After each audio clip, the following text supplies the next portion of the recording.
Jebakan Cinta CEO Episode 8 Tidak Memiliki Pilihan Lain. Karya Via Raya.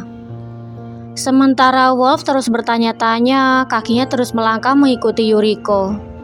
Ia tidak mempedulikan para karyawan berlalu lalang mulai kembali ke ruangannya masing-masing. Ia bahkan mengabaikan sapaan bawahannya dan terus menatap punggung Yuriko yang kian menjauh. Sepertinya rencanaku mengubah beberapa poin di surat perjanjian nikah kontrak memang benar, bisik Wolf sambil menahan senyumnya.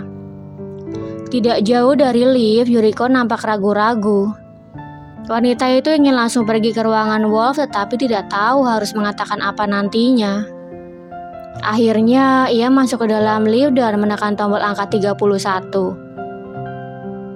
Aku harus sampai ruanganku lebih dulu, bisik Wolf lekas berlari setelah melihat lift Yuriko menuju ke lantai 31 di mana ruangannya berada. Pria itu masuk ke dalam lift khusus direktur, memencet tombol dengan tidak sabaran.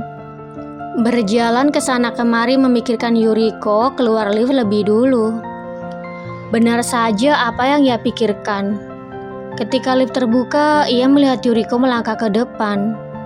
Oh my god, lirih Wolf terkejut. Pria itu melihat Yuriko membalikkan tubuhnya. Ia lekas menutup lift takut akan ketahuan.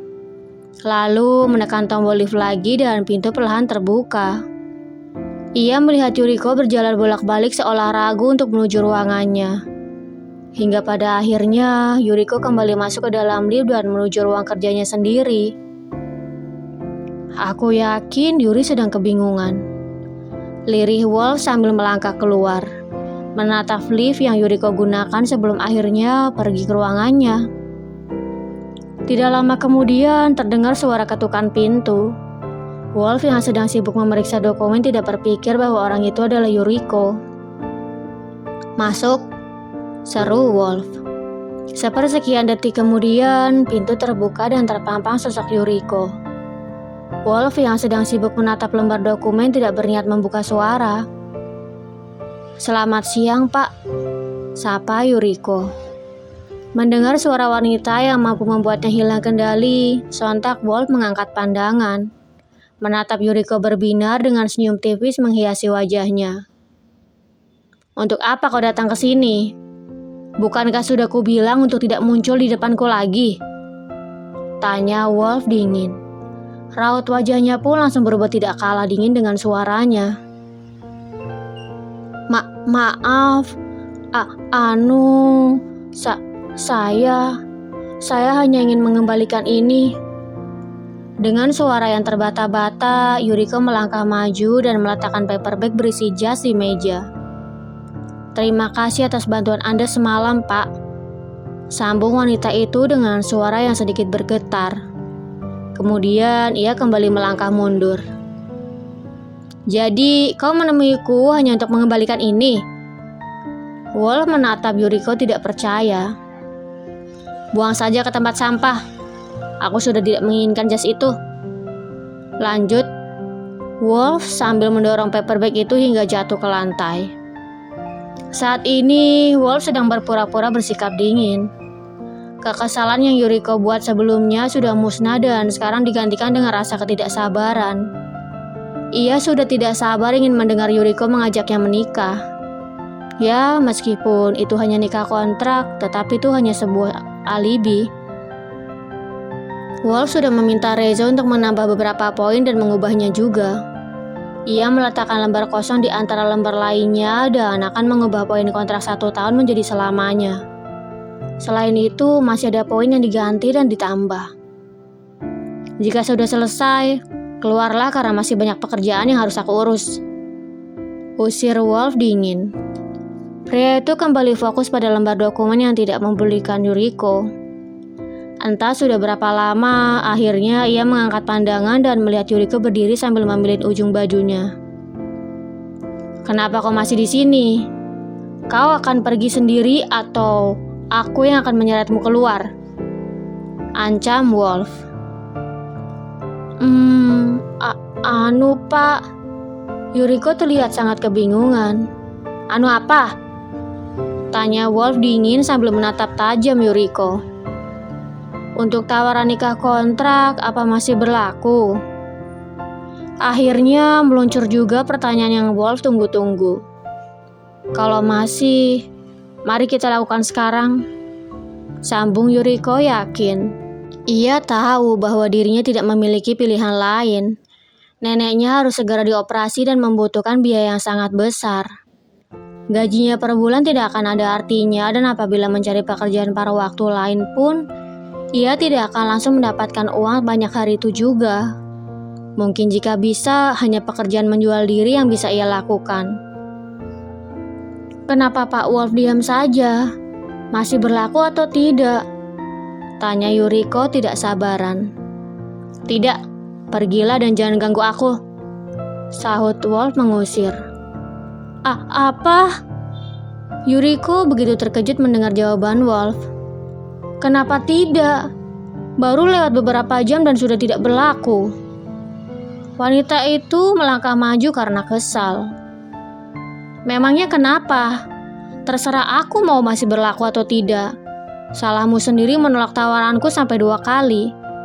Memangnya kau pikir kau itu siapa? Kenapa aku harus memberimu kesempatan sampai 3 kali? Wolf balik bertanya dengan nada malas. Pria itu sengaja jual mahal karena yakin kalau Yuriko akan berusaha membujuknya. Hal itu terjadi karena ia memiliki kunci di mana Yuriko membutuhkan banyak uang untuk biaya operasi neneknya. Untuk masalah itu, saya minta maaf. Saya mengaku salah. Jadi, bisakah Anda membuka kembali penawaran nikah kontrak? Pinta Yuriko sambil mengatupkan kedua telapak tangan. Apa untungnya buat aku? Tanya pria itu masih berusaha mengulur waktu. Untuk keuntungannya hanya Pak Wolf sendiri yang tahu karena Pak Wolf yang menawari saya nikah kontrak. Sahut Yuriko membalikan jawaban. Aku tahu. Raut wajah Wolf berubah tidak enak karena pembalikan itu. Ia lekas meraih map perjanjian nikah kontrak di rak dan menyerahkannya pada Yuriko. Tanda tangani ini di setiap lembarnya. Tanpa pikir panjang, Yuriko melangkah maju dan meraih map itu berserta ballpoint. Kemudian mulai mendatangani di setiap lembarnya tanpa membacanya lebih dulu. Sudah selesai. Jadi, bisakah saya meminta imbalan dari nikah kontrak ini sekarang? Kata Yuriko sambil menyodorkan map itu kembali pada Wolf. Kenapa kau tidak sabaran seperti ini, Yuri? Tanya Wolf sambil mengerutkan keningnya. Nenek saya harus segera dioperasi dan butuh biaya banyak. Jadi, bisakah kita pergi ke rumah sakit sekarang untuk menyelesaikan administrasi? Sangga Yuriko menggebu. Oh, begitu. Baiklah. Ujar Wolf sedatar mungkin. Pria itu bergegas merapikan dokumen di meja dan beranjak berdiri. Berjalan memutari mejanya dan meraih tangan Yuriko. Ia bersikap seolah apa yang ia lakukan saat ini hal biasa. Sedangkan Yuriko, wanita itu mengerutkan keningnya sambil menatap tangannya dan Wolf bergantian. Pak Wolf, panggil Yuriko. Ya, ada apa? Tanya pria itu. Ngomong-ngomong, bisa lepaskan tangan saya tidak, Pak? Saya takut karyawan lain akan melihat kalau kita berjalan sambil berpegangan tangan. Pinta Yuriko menjelaskan.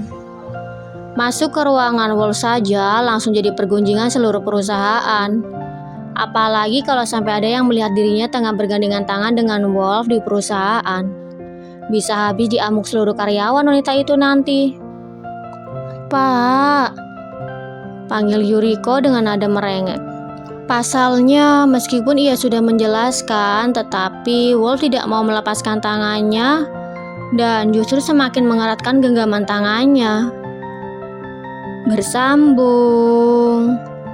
Jangan lupa untuk like, komen, share, subscribe, dan tekan tombol lonceng untuk mendapatkan notifikasi episode selanjutnya. Terima kasih.